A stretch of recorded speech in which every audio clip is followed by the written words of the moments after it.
Buenos días a todos. Mi nombre es Amelia Hernández y me gustaría darles la bienvenida a su evento FinPermex. FinPermex fue desarrollado para buscar darles las herramientas a los estudiantes para que mejoren sus finanzas personales e impacten a la cultura financiera en México.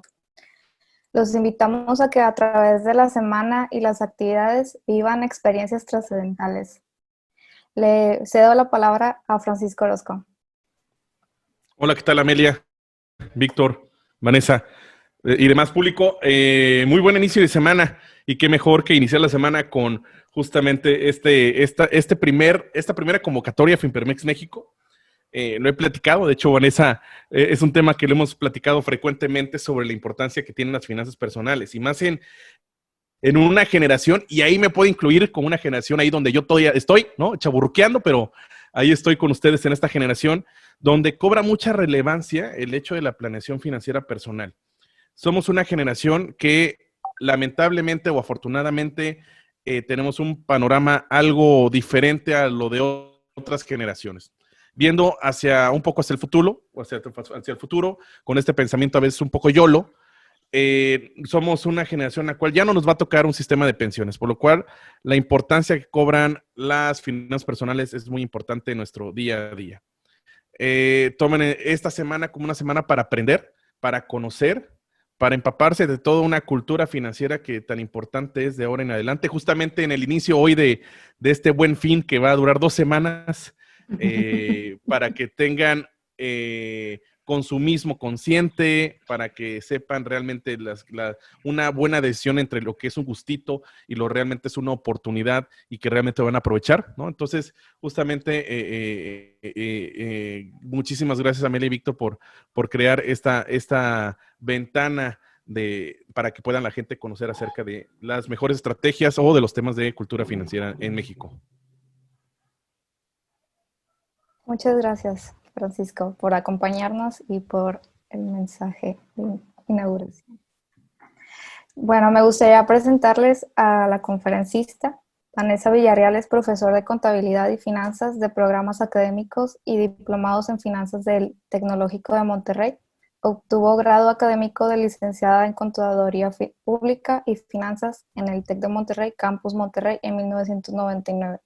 Cursó maestría en Finanzas en el EGADE en el 2004. Actualmente es asesora en áreas de finanzas y contabilidad en la zona I del TEC de Monterrey y consultor independiente con experiencia en asesoría de negocios para planes de factibilidad financiera de nueva creación y escalamiento de negocios. Ahora participa en el libro Prácticas Educativas Innovadoras en Contaduría Pública y Finanzas, publicado por el IMCP en 2018. Muchas gracias, Vanessa, por acompañarnos. Gracias a ustedes por la invitación. Si gustan, damos inicio a la conferencia Visión Global de las Finanzas Personales. Muchas gracias.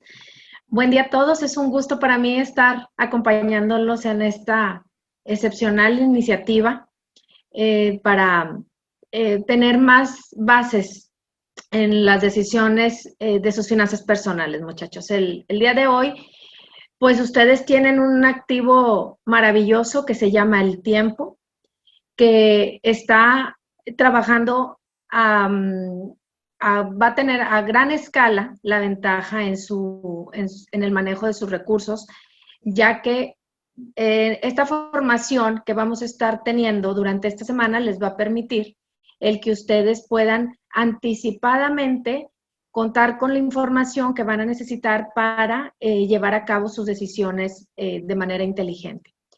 Yo les voy a compartir el día de hoy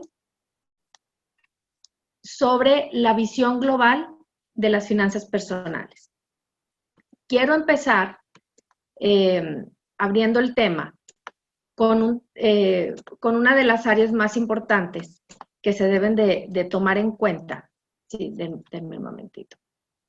Aquí. De lo que son, aquí está, perdón, tema técnico, sobre qué significa que estemos hablando del dinero. Cuando hablamos de dinero, no estamos hablando exclusivamente de los números, sino es nuestra relación que tenemos con nosotros mismos. Los hábitos y la percepción de nuestra identidad están directamente relacionados con la forma en la que administramos y el lugar que le damos al dinero en nuestra vida. Para esto, antes de hablar de temas sofisticados como inversiones, como el manejo de portafolios y demás, es importante que hagamos una pausa y nos detengamos a pensar de qué manera participa o cuál ha sido el papel que ha tenido el dinero en nuestras vidas para poder identificar cuál es el marco de referencia del que estamos partiendo. Entonces, los invito a que hagamos un ejercicio de reflexión sobre cuál es nuestro mapa monetario, es decir, que traigamos a un nivel consciente cuál es la estructura que tiene dentro de nosotros la forma en la que opera el dinero. Primero, quiero que partamos de lo que son las pautas de conducta. Reflexionemos cuál ha sido nuestro modelo vivencial familiar, porque regularmente ese es nuestro punto de partida. Es decir, ¿qué es lo que se dice en casa? ¿Cuál es mi historia? ¿Qué es lo que he oído siempre del dinero? Esto está relacionado pues con la parte de herencia familiar, es decir, qué es lo que creo respecto al dinero y qué fueron las prácticas que vi en familia, ¿sí? Por el otro lado, ¿cuál es mi condición emocional respecto al dinero? Es decir, ¿cuál es el sentimiento que me provoca? Si yo traigo unas pautas de conducta de consumo o de escasez o de abundancia o de que a veces sí, a veces no hay el recurso, eso va creando en mí una creencia de lo que es el deber ser de mi realidad y de lo que va a ser mi futuro. Entonces, cuando yo tengo la claridad de que quizá yo tengo una visión familiar, pero me voy a nutrir y me voy a preparar y voy a hacer el resto de las pilares o las esferas de mi relación con el dinero, tengo ya una relación autónoma y soy independiente en la forma en la que tomo las decisiones. Es decir, cuando yo ya sé cuáles eran mis pautas de conducta inicial y puedo conectar los puntos del por qué tengo la impresión que tengo respecto al recurso económico, entonces puedo hacer un mapa de lo que yo quiero definir para mi vida y para mi futuro. Entonces ya podemos visualizar el horizonte o la meta a la que nos queremos dirigir. Esta primera parte es muy importante porque esto nos lleva a que podamos tener una introspección de nuestro comportamiento financiero, que no lo hagamos por inercia o que no pensemos que lo que vimos es la única forma en la que se pueden administrar los recursos.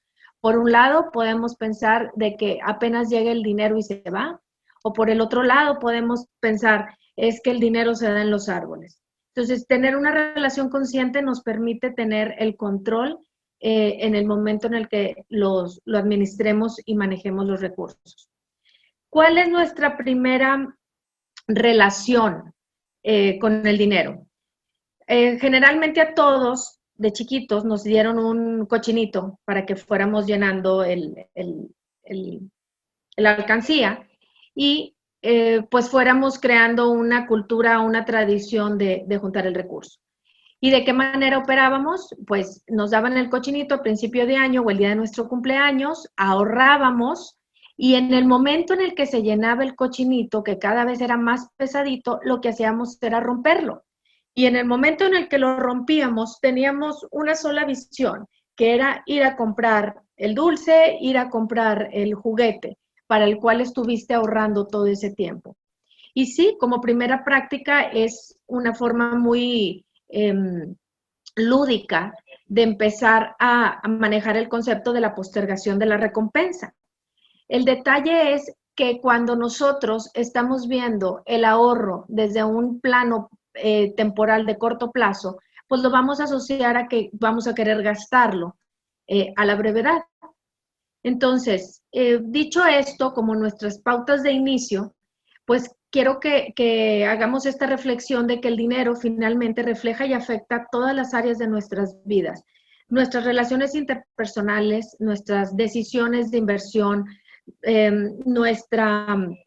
nuestro manejo de los recursos a los que vamos a a tener pertenencia, pues van a ser afectados por la forma en la que nosotros percibimos el dinero. Entonces, es importante que identifiquemos y examinemos el marco de referencia de nuestra relación con él, para que con esto podamos ser congruentes e intencionales en su mayordomía. Al hablar de mayordomía, vamos a llegar a un punto en nuestra conciencia económica y financiera que nos vamos a dar cuenta que somos administradores del recurso. Más allá de ser dueños, tenemos temporalmente el uso del recurso para multiplicarlo, pero nuestra visión debe ser grande, debe ser global, no únicamente para un beneficio individual, sino tener repercusión de manera global en la economía a la que pertenecemos. Esta imagen de Alicia en el País de las Maravillas, esta caricatura de Disney, me gusta a mí mucho porque con bastante frecuencia pues se me pregunta, Vanessa, dime, ¿dónde crees que sea el mejor lugar donde puedo invertir mi dinero? ¿Verdad? Entonces quiero hacerles esta analogía que dice aquí el gato con Alicia. Alicia le dice, gato, solo quiero saber qué camino debo tomar, ¿verdad? Dime, te doy a ti la responsabilidad, te doy a ti la posición de que decidas por mí cuál es el camino que debo tomar. El gato la confronta, así como el mapa mental del que hablábamos hace ratito, y la detiene y le dice, eso depende de a dónde quieras ir. Entonces, cuando tú le preguntas a alguien, dime en dónde invierto, dónde está la mejor oportunidad, dónde está lo mejor, la primera pregunta debe de ser, es que a dónde quiero ir con esa inversión que voy a hacer. Entonces, Alicia, pues de manera infantil, de manera irresponsable, le dice, eso no importa mientras tú me digas. Es decir, le deposita a la sabiduría el que le diga qué es lo que debe de hacer. Mientras tú me digas, eso es lo que voy a hacer. Entonces el gato le dice, pues entonces no importa el camino que escojas. Si tú no sabes a dónde quieres ir, entonces el camino no va a importar. El instrumento de inversión va a ser irrelevante, ¿sí? Pero cuando tú tienes la claridad de qué es lo que quieres hacer, entonces es muy fácil identificar cuáles son las diferentes vías donde puedes hacer las inversiones. Entonces seamos como el gato, no seamos como Alicia. Definamos qué es lo que queremos conseguir. Nutrámonos qué es lo que es más óptimo para la meta que yo quiero alcanzar. Ahora, ¿cómo vemos estas metas? Nos vamos siempre de lo macro a lo micro. Primero, yo quiero cumplir un propósito. Generalmente, hablando de ciclos económicos o ciclos financieros, se manejan promedios de 5 años. Lo vemos también en las empresas que manejan misión 2000, 2025, 2005, 2010, 2015, es decir, visión de 5 años. Y ese propósito que tú quieres lograr va enfocado hacia el objetivo de tu vida, ¿verdad? Para poder dar ese paso largo de 5 años, tú debes de consolidar metas tácticas entre 2 y 3 años. Y esas metas tácticas se logran con el diferencial que tú vas a estar generando de manera operativa cada año. Es decir, si yo tengo ahorita 20 años y yo quiero en 5 años tener liquidada mi escuela o tener el ahorro para poder empezar una maestría, el recurso para hacer una maestría, entonces yo ya sé dónde me veo en 5 años. Por lo tanto, yo empiezo a consolidar metas tácticas a nivel de 2 años, donde estas se logran a través de que cada año yo vaya cumpliendo con el recurso que debo de tener disponible para poder lograr esa meta. Entonces, teniendo esto claro, el paso que estás dando ahorita no es para resolver de dónde vienes, es para construir hacia dónde vas. ¿Cómo es la forma en la que yo considero que se debe voltear a ver el dinero? El dinero no tiene una ranura, como les había mostrado aquí, como el cochinito tradicional que todos conocemos, donde únicamente hacemos un depósito con un objetivo cortoplacista. Yo el dinero lo deposito en 3 lugares diferentes. Por un lado está la parte del ahorro, esta de la que hablábamos. Por el otro lado está la parte del gasto. Por el otro lado está la parte de compartir y finalmente está el tema de la inversión. Ahorita hay un boom en el tema de las inversiones y todo el mundo quiere ver dónde pongo mi recurso para que se haga lo más grande posible en el menor de los tiempos posibles con el menor de los riesgos. Pero yo debo de tener la otra relación con las otras entradas de tus recursos en orden para que tú puedas estar en esta posición de la inversión. Entonces, ¿cómo podríamos definir estas alternativas de las que estamos hablando? La parte del ahorro, que es la tradicional que conocíamos todos, tengo una meta de ahorro en el corto plazo que me genere unos intereses que haga que crezca el dinero básicamente para que no pierda su poder adquisitivo. Y es algo que yo quiero conseguir en el corto plazo. Por el otro lado tenemos el tema del gasto, que es lo que se refería ahorita Francisco, al mencionar que es importante tomar decisiones con compras inteligentes, tener previamente una lista, hacer comparación de precios, tener un presupuesto y tener claridad de que esto hace que tu dinero disminuya. Por lo tanto, debo de tomar las decisiones más inteligentes posibles. Cuando el gasto es superior al recurso asignado, entonces no se completa y eso hace que se generen préstamos que van a causar intereses que van a continuar disminuyendo el recurso disponible. Una alternativa también que se tiene para el manejo del recurso del que tú tienes mayordomía es el concepto de la donación o de compartir. ¿Por qué es importante tomar este elemento en cuenta? Porque cuando nosotros tenemos el privilegio de tener una posición diferente a otras personas, siempre van a haber personas que van a tener más y que van a tener menos que uno. Pero en el momento en el que tú utilizas ese recurso para ayudar a tu comunidad, esto te va a sensibilizar y esto te va a hacer que seas agradecido, compasivo e intencional. Si tú destinas una parte de tu recurso para compartir, de cierta forma tú estás identificando que ese recurso va a seguir fluyendo. Tú compartes porque tienes y vas a tener más. Entonces no te domina. Cuando por el otro lado tienes temor a que el recurso no complete o no siga fluyendo, es cuando uno decide retener y eso no permite que se expanda tu relación con el dinero. Y finalmente, la cuarta alternativa son las decisiones de inversión.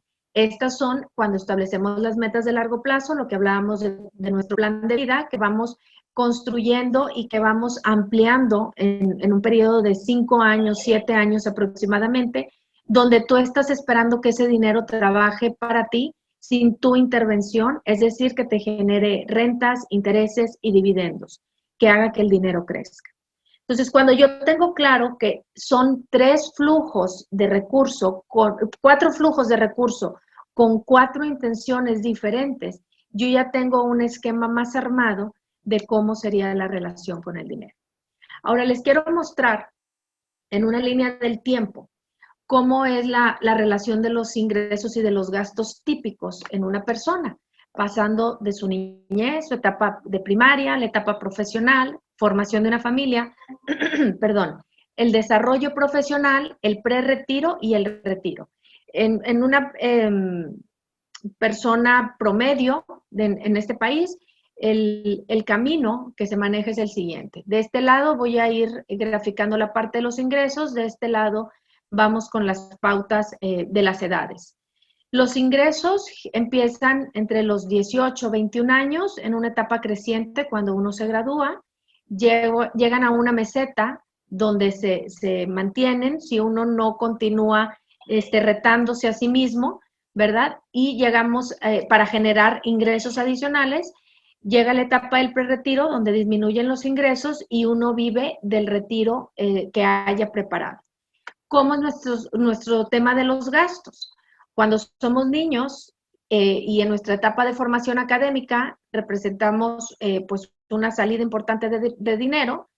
En nuestra etapa profesional, antes de la formación de la familia, pues tenemos aquí un superávit, ¿verdad?, de los ingresos.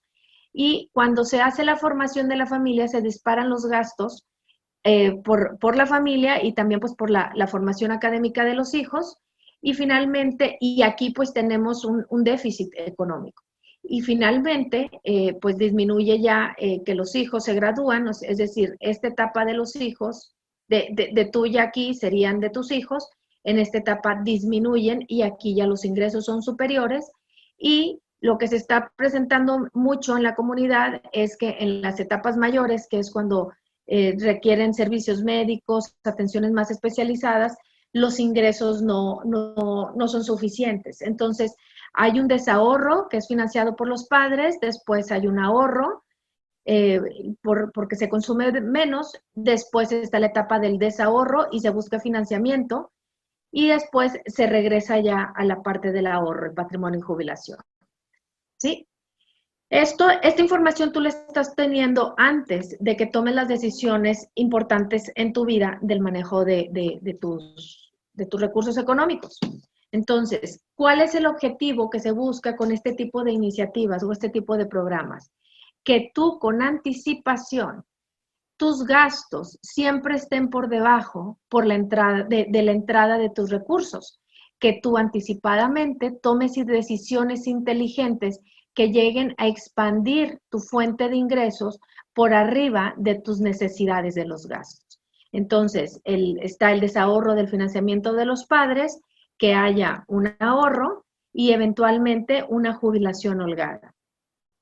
Hay ahorita mucho énfasis en programas que ayudan a las personas a salir de sus deudas. Están enfocadas en esta área de aquí. En un momento más les presento algo de información relacionada con el tema, ¿sí? De parte del Banco de México.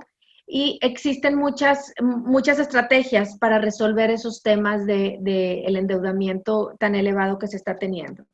Entonces, aquí tenemos diferentes iniciativas que te dicen, haz un fondo de emergencia, primero paga las deudas, después un fondo de emergencia ya más holgado y después ya empiezan tus decisiones de inversión, educación, prepárate para la educación educativa, paga hipotecas y construye patrimonio.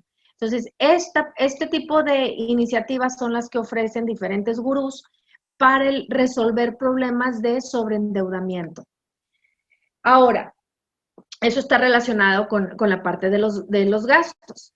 Cuando yo ya tengo dominada la parte del gasto controlado, la parte que comparto, el ahorro para los planes del corto plazo, empezamos a tomar en cuenta las decisiones relevantes de la inversión. Durante esta semana, ustedes van a tener información y formación por parte de conferencias más específicas del tema, ¿sí? Yo solamente quiero mencionarles que cuando tú tomas una decisión de inversión, hay una relación del rendimiento que quieres obtener, el cual yo debo de tener bien identificado si ese rendimiento es fijo, variable, cuánto ha sido históricamente el que se ha generado y qué horizonte de tiempo es el que lo voy a invertir, y el riesgo, ¿sí? que estoy asumiendo por obtener este rendimiento. Es decir, yo siempre debo de traer la claridad de cuánta es la pérdida máxima que voy a estar dispuesto a asumir y bajo qué condiciones del ciclo económico esta se presentaría. En la parte más baja, donde tenemos el menor de los rendimientos con el menor de los riesgos, es la parte del ahorro, que básicamente es invertir en certificados de tesorería o en depósitos bancarios. Y posteriormente están las etapas crecientes, ¿sí? Tanto del rendimiento con el riesgo. Es importante siempre estar informados del diferente instrumento en el que yo vaya a hacer la inversión, ya sea deudas corporativas, fondos de inversión, la CIFORE para su retiro, o materias primas o commodities, fideicomisos inmobiliarios, acciones, derivados, capital privado o capital de riesgo, es importante que yo identifique cuál es su funcionamiento, cuáles son los requisitos, cuál es la carga fiscal a la que yo tengo que cumplir en la decisión de la inversión que yo genere. Ahora, existe quienes te van a decir, yo te recomiendo que inviertas, que tu portafolio de inversión para tus planes de largo plazo, tu plan de vida y tu propósito, pues lo hagas en acciones de crecimiento agresivo, acciones que te den muchos dividendos e inversiones internacionales. Va a haber quien te va a decir, ten un poquito en bonos, ten tanto en acciones. Pero me regreso a la analogía del gato. El gato te va a dar las opciones de dónde puedes invertir. Tú como Alicia defines el camino que es el que tú quieres conseguir.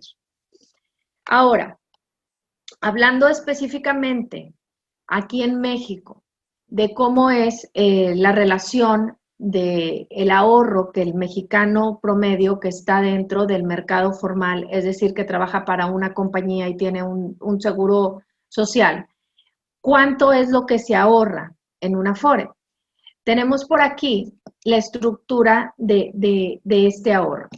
El ahorro es de 6.5% del salario base mensual, del cual el patrón aporta la mayor parte, es decir, la empresa que lo contrató, aporta el 3.15 para la cesantía de la edad de avanzada y la vejez, y para el retiro aporta el 2%, el gobierno federal aporta el 0.225 y el trabajador deposita o se le retiene el 1.125.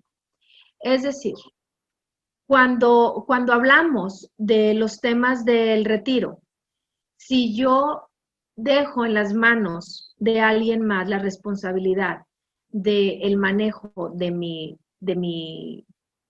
jubilación, pues está topado a que yo de mis recursos únicamente el 1.125 estoy ahorrando para cuando yo tenga la edad avanzada.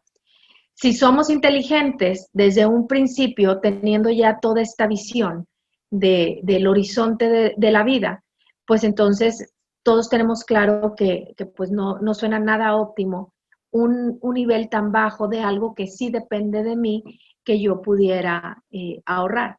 Entonces, con este primera parte de tener claridad, yo puedo hacer algo con lo que yo voy a estar ahorrando de mi recurso. Este 1.125 es muy poco, el 6.50 no me va a alcanzar para tener el mismo nivel de vida que estoy manejando.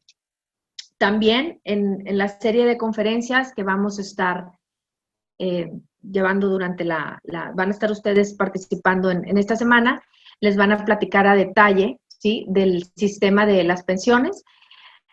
Hace poco se hizo un cambio. Estos eran los multifondos que se manejaban por diferentes edades. Eran básicamente 5 fondos donde se invertían los recursos.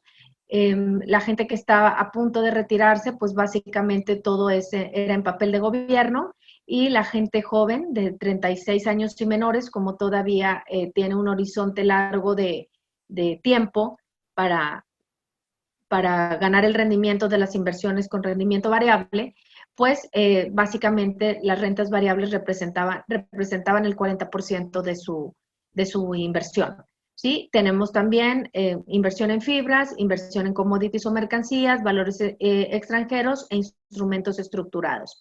Conforme la persona iba aumentando de su edad, el grado de riesgo también iba disminuyendo, porque iba a ser más pronto la necesidad del recurso. Ante esta circunstancia, el tener que cambiar de un grupo al otro representaba pues pérdidas ahí de los recursos de las ventas. Entonces se manejó el sistema de pensiones actuales, ¿sí?, el sistema actual del manejo de las pensiones, donde se tienen ya CIEFORES generacionales. La CIEFORE es la encargada de administrar, de invertir los recursos que la administradora, que es la FORE, que es con a la que tú le vas a estar entregando la parte de tus recursos. Entonces aquí se hizo una división más de segmentos menores, ¿sí? Donde la forma en la que se va a ir pasando de una etapa a otra, ¿sí? Va dependiendo del año en el que naciste y pues el horizonte de vida, ¿verdad? Laboral que va a tener una persona. Entonces pasamos de tener las 5 afores las 5 fondos que les mencionaba ahorita, que es la básica 0, 1, 2, 3 y 4, a que se generaran estas nuevas alternativas donde se van manejando diferentes límites de inversión buscando el mayor de los rendimientos para el trabajador con sus recursos. Ahora, en la encuesta nacional de inclusión financiera del año 2018, que es la información más actual que se tiene publicada, se tiene que la tendencia de las cuentas de ahorro para el retiro, o la AFORE, viendo a la población económicamente activa, a nivel nacional, únicamente el 40% de las personas entre 18 y 70 años tienen una cuenta de estas. Entonces, es una alarma que nos indica que pues el 60% no sabemos de qué forma se está preparando para el retiro, y del 40% que lo está haciendo, pues ahorrando a ese 6.5 englobado, pues no va a ser suficiente. ¿Dónde se tiene mayor cultura del uso del Afore para el retiro? Pues estamos viendo acá en la zona noroeste y noreste, es donde se tienen el mayor grado de inversión a través del Afore, y donde tenemos la presentación del mayor de los rezagos es en el sur, ¿verdad? También vemos por el otro lado el tema de género. Los hombres en su mayoría son los que tienen mayor recurso.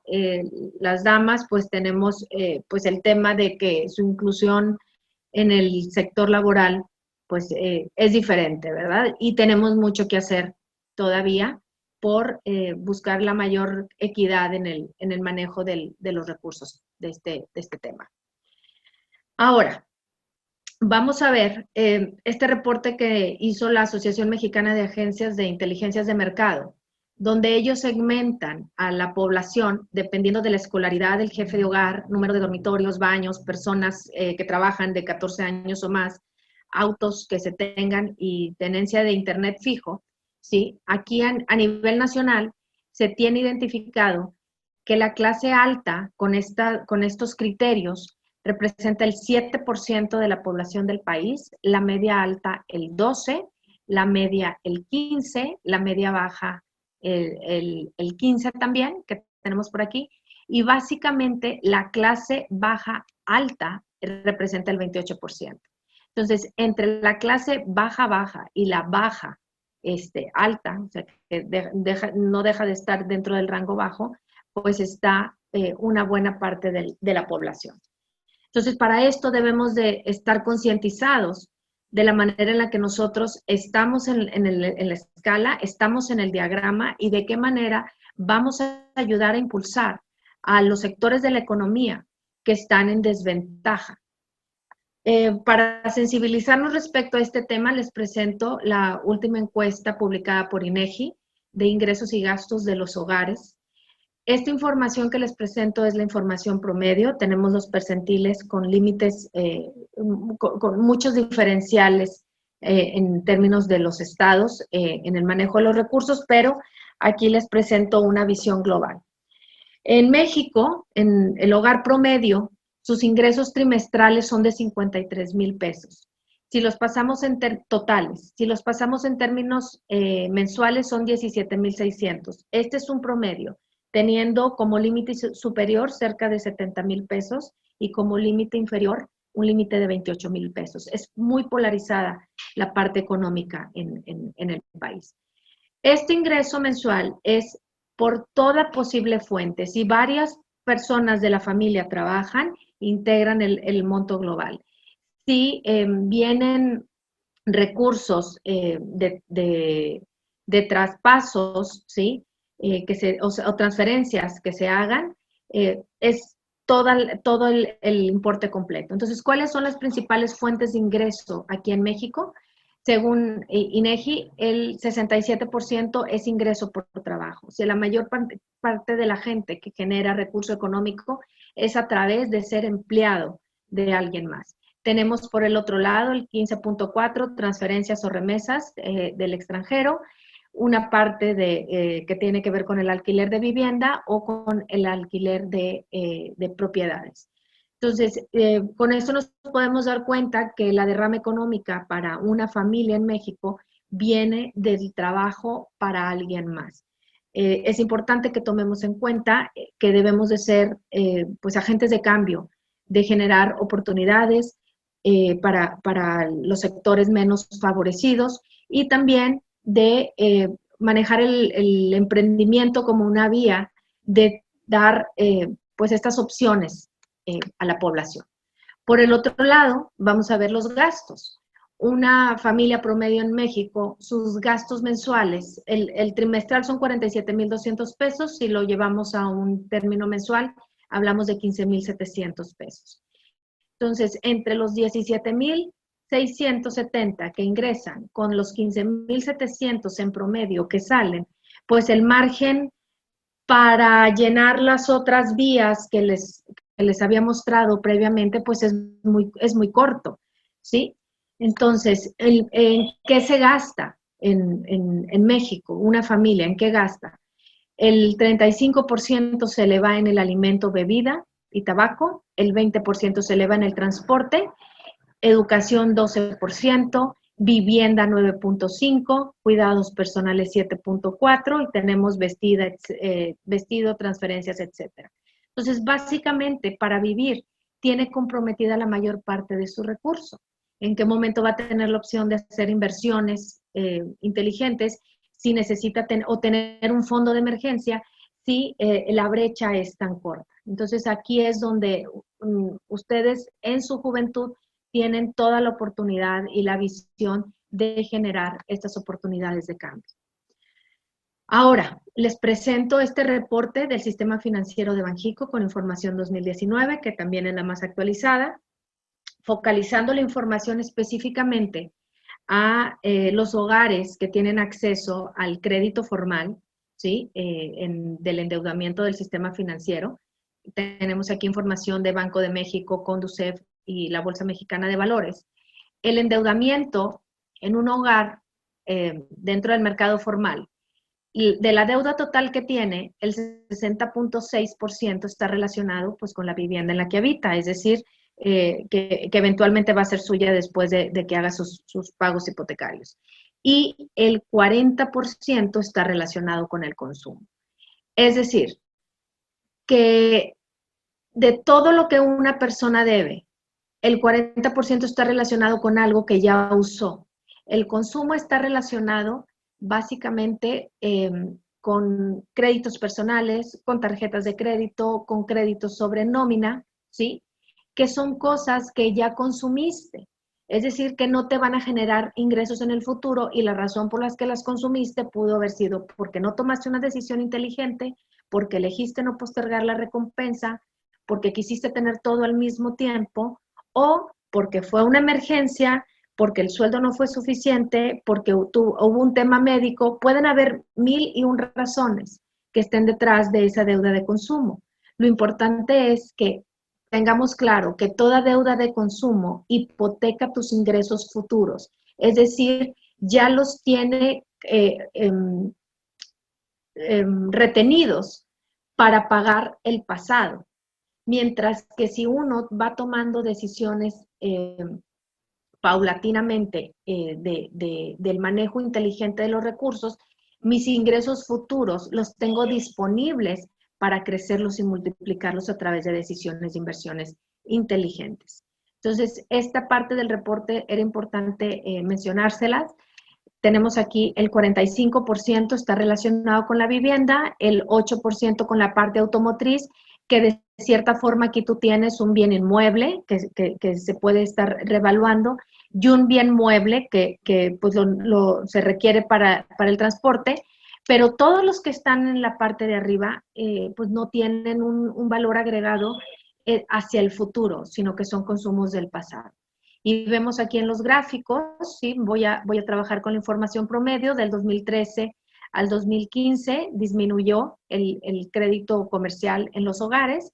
Del 2016-2017 creció, pues porque se tenían expectativas de mayor expansión y finalmente vimos que disminuyeron, ¿sí? Y vamos a ver ahora por efectos de pandemia, pues qué futuro se va a presentar en el manejo de la economía doméstica. Ahora, el endeudamiento en su mayoría se debe a la banca múltiple y también se tiene a entidades reguladas que no son del sistema financiero bancario, sino del sistema financiero, y por entidades que no están reguladas, que son pues sociedades de apoyos a ciertos segmentos de la población. Y bueno, ya que tenemos toda este panorama global del mapa sobre el que estamos parados, del momento de vida del que ustedes están partiendo, pues es importante que veamos que el dinero es un recurso que va a fluir y que debemos de pues tomar las decisiones óptimas en el momento de vida en el que estamos. A mí me gusta mucho ver el recurso o el dinero como con una jerarquía, con una serie de pasos, ¿sí? Que está relacionada con que yo voy llevando o voy cubriendo necesidades por etapas. En este caso, les presento la equivalencia de la pirámide de Maslow, que salió en 1943 de la publicación, sobre la jerarquía de las necesidades o las motivaciones humanas, ¿sí? Entonces, él decía que tus motivaciones primero es cumplir la parte fisiológica, después la parte de seguridad, después la parte de afiliación, después la etapa de reconocimiento y finalmente la etapa de autorrealización. El que yo esté tomando en cuenta nada más la parte de la autorrealización o el reconocimiento sin tener estos cimientos armados, va a ser muy difícil que yo pueda tener ese crecimiento sostenido. Por lo tanto, vamos a hacer un espejo de esas motivaciones de las necesidades humanas en el sentido vivencial en términos financieros. Por un lado, yo tengo unas necesidades básicas, que es el alimento, el transporte, la vivienda y el resto de los gastos que les mostraba de las encuestas de INEGI. Una vez que yo tengo esa parte cubierta, yo puedo hacer la parte de la seguridad. Y la seguridad en un plano temporal, es decir, en qué fondo de emergencia voy a tener y qué seguros voy a tener precisamente para evitar la deuda al consumo. El crédito o la deuda es la manera más económica para crecer las empresas, ¿sí? Pero aquí no estamos hablando de una empresa, estamos hablando de un hogar. Si lo que tú vas a financiar con un crédito no tiene una relación directa con la generación de recursos superiores al costo financiero o con la revaluación de lo que vas a comprar a través de ese crédito, no hay forma en la que tú te enriquezcas. Entonces, el crédito al consumo lo único que va a hacer es que, aparte de tener que cubrir las necesidades básicas, se tengan que cubrir los adeudos de lo que se usó en el pasado. Entonces, esa es la razón por la cual es importante tener ese fondo de emergencia y seguros pues de los riesgos que se consideren más relevantes. El seguro de vida, el seguro de gastos médicos, el seguro automotriz, el seguro de hogar, el seguro de las áreas. Hay quienes manejan también los temas de educación como un tema a asegurar. Ahí ya depende de las intenciones o las coberturas que se quieran tener. Una vez que yo ya tengo esta seguridad financiera, ahora sí ya voy a la parte de afiliación o a mi soberanía patrimonial. Aquí es cuando yo ya empiezo a pensar en invertir, en hacer portafolios de inversión, en sofisticar los diferentes instrumentos en los que yo voy a invertir. Pero eso es una vez que yo ya tengo cubiertas mis necesidades básicas y mi seguridad, ¿sí?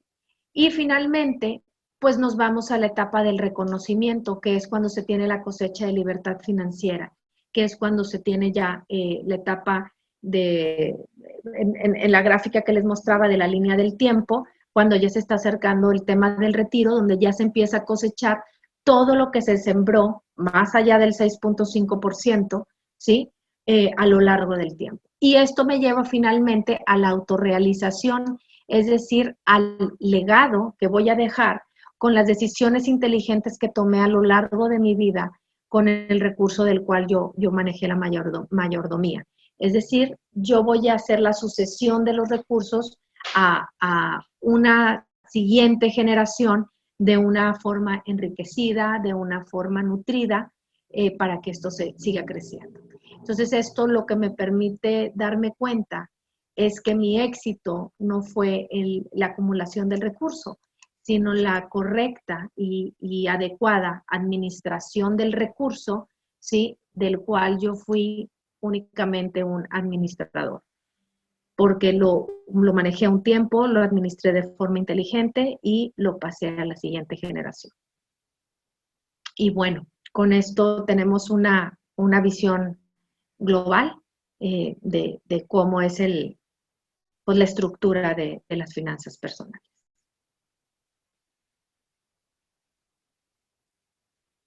Y bueno, adelante, Amelia.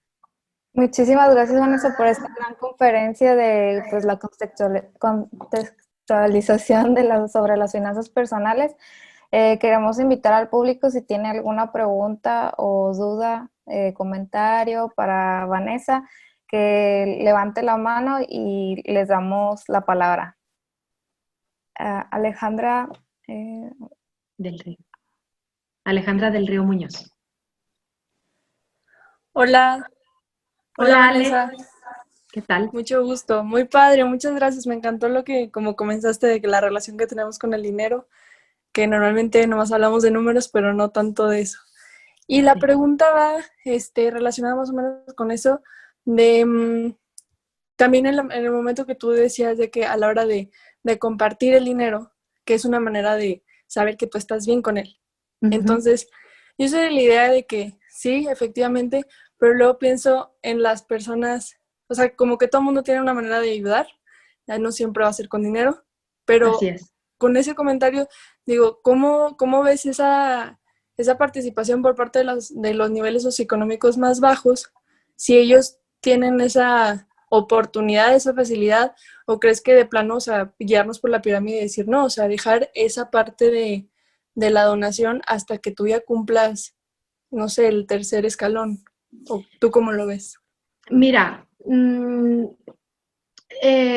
es finalmente una decisión personal. Para mí es importante que desde un principio uno aprenda a no usar el 100% del recurso, aunque lo tengas disponible, no usarlo, porque te va creando ese nivel de conciencia de que no necesitas usar todo el recurso. Entonces, no puede ser algo simbólico, ¿sí? Algo que esté enfocado a un tipo de iniciativa con la que tú te sientas identificada, que tu recurso puede ayudar. No tiene que mermar el manejo de tus 3 escalones o jerarquías de las que hablábamos, sino que te invita a que te expandas, ¿sí? A que busques nuevas formas creativamente para el apoyo. Yo soy de la idea de apoyar desde un principio y el monto de apoyo ese puede ir variando a diferentes iniciativas o a lo mejor en una primera etapa pues es más el apoyo de otro tipo de recurso, de tu tiempo, de tu conocimiento, de tu capacitación a ciertos sectores, ¿sí? Y no únicamente verlo desde el punto económico, ¿verdad? O sea, de la parte de una salida de dinero. Pero eventualmente claro, es una responsabilidad que se va sembrando en la persona de sentir esa empatía, ¿sí? Por tener iniciativas de beneficio. No sé si contesté. Ok. Sí. Perfecto. Muchas gracias, Vanessa. Gracias a ti, Ale. Bueno, tenemos una pregunta en el chat que Alejandra Marina pregunta, si me quedo sin empleo, ¿qué pasa con el Afore? El dinero que tienes invertido ahí se sigue reinvirtiendo en el portafolio en el que está, dependiendo de la etapa de la persona. Y ya cuando vuelva a trabajar, se vuelven a generar las aportaciones. En ese inter, puede tomar decisiones de si tiene una liquidación, puede empezar a hacer el tema del ahorro voluntario. Es muy controversial. Hay quienes pues, no están a favor del uso del Afore como un instrumento por los rendimientos a través del portafolio tan diversificado que se tiene. Financieramente hablando, pues el recurso que se guarda en un Afore está invertido en cientos de instrumentos que te dan una diversificación que difícilmente con la comisión que se paga se podría obtener en otra vía de inversión. El detalle es que si uno le invierte poquito, es poquito el recurso que va a obtener al final, ¿verdad? O hay opciones de inversión más arriesgada, como les mostraba en la línea de riesgo y rendimiento, que dices, bueno, un 10 anualizado histórico no me resulta atractivo, que es aproximadamente lo que ha generado el sistema de las Afores del 97 para acá, si lo vemos históricamente, y alguien dice, bueno, yo quisiera tener un mayor rendimiento, esa es la razón por la que se prestan las controversias. Pero respecto a tu recurso, ese se mantiene ahí y hasta si tú llegaras a no cotizar, pues cuando llegue tu retiro, finalmente ya te darían tu recurso. Muy bien. Perfecto, tenemos otra de parte de Juan Pablo que dice, ¿cuál es la diferencia entre la renta vitalicia y el retiro programado? La renta vitalicia, me imagino yo que se refiere a los temas de los seguros. Uno puede comprar un seguro que garantice que mientras la persona esté viva, siempre reciba el recurso después de haber hecho la inversión, mientras que hay otros que se dice, este recurso que te dejé aquí me lo vas a dar los años 10, 15 o 20 años, ¿verdad? O sea, que tenga una relación finita el pago del rédito, o sea, del ingreso al que va a tener derecho. Pero eso ya depende de la aseguradora con la que esté trabajando. Muy bien. Bueno, Lucero comenta, me llama la atención que influye la educación que le dan los padres a uno. Y Sí. Sofía Vadillo dice, ¿dónde considera que es el mejor lugar de guardar el dinero que generemos? A esa pregunta, Sofía, te respondo de la siguiente forma para que tú te cuestiones a ti misma siempre. Ese dinero, ¿para qué lo voy a usar y cuándo lo voy a necesitar? Y esa respuesta te va a decir cuál es el mejor lugar. Si tú me dices, yo tengo una cantidad de dinero que voy a usar en diciembre, pues te voy a decir, manéjalo en CETES para que no pierdas el poder adquisitivo. Pero si me dices, es un dinero que voy a usar para mi retiro, CETES es el último lugar donde lo debes de tener. ¿Sí? O sea, no hay instrumentos de inversión equivocados. Hay metas que se van poniendo en el vehículo adecuado. ¿Sí?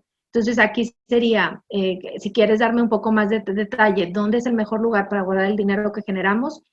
Y yo te preguntaría, ¿para qué lo vas a usar y cuándo lo vas a usar? Y con mucho gusto te respondo. Pero ese ejercicio es muy importante hacerlo, porque en ocasiones tenemos en lugares diferentes los recursos, o sea, no en el lugar más óptimo. Perfecto. Hay otra de Lucero que dice, ¿qué me aconsejaría si mis padres son muy vastos en todos los gastos y yo me quedé acostumbrada a gastar y compro más de lo que gano? Pues hacernos responsables de nuestras finanzas. Es una decisión valiente que debemos de hacer. Cuestionarnos, ¿quiero el beneficio ahorita y el dolor futuro o quiero el dolor chiquito ahorita y el beneficio futuro.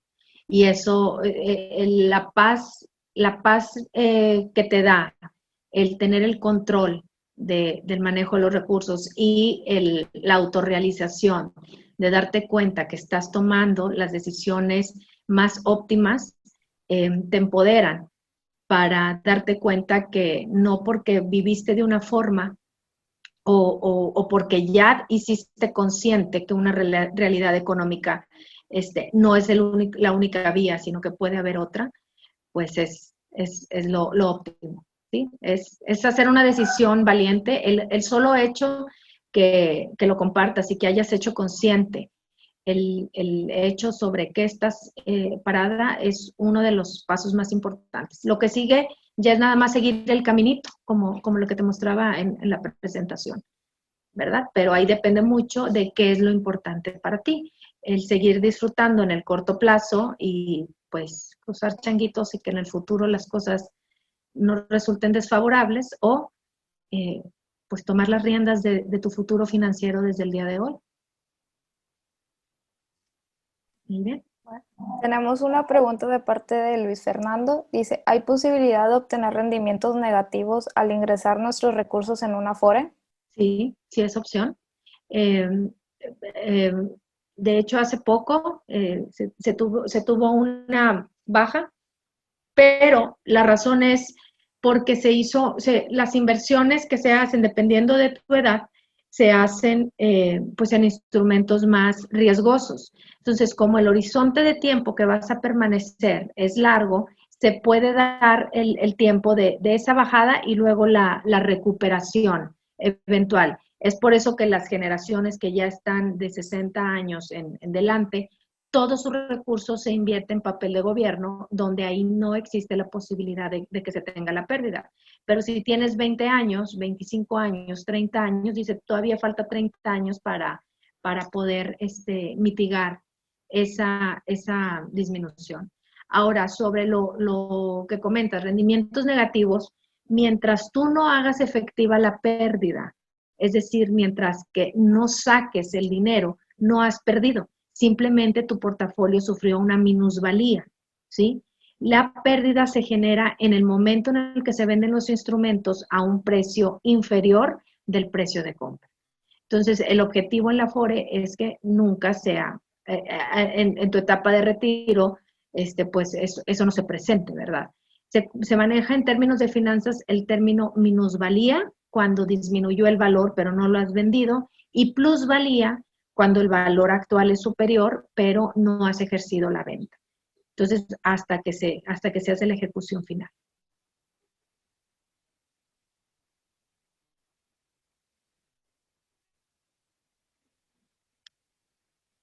No sé si respondí la pregunta. Sí.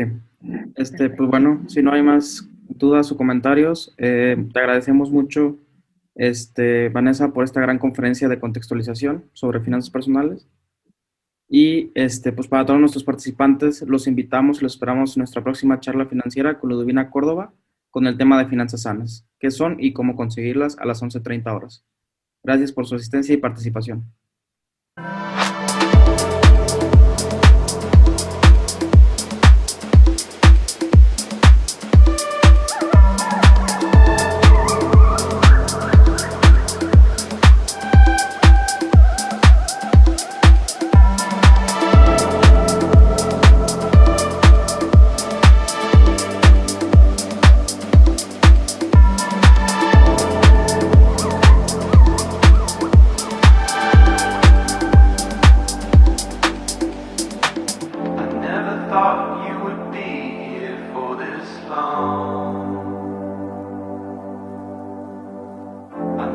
Thought I would be here when you're gone.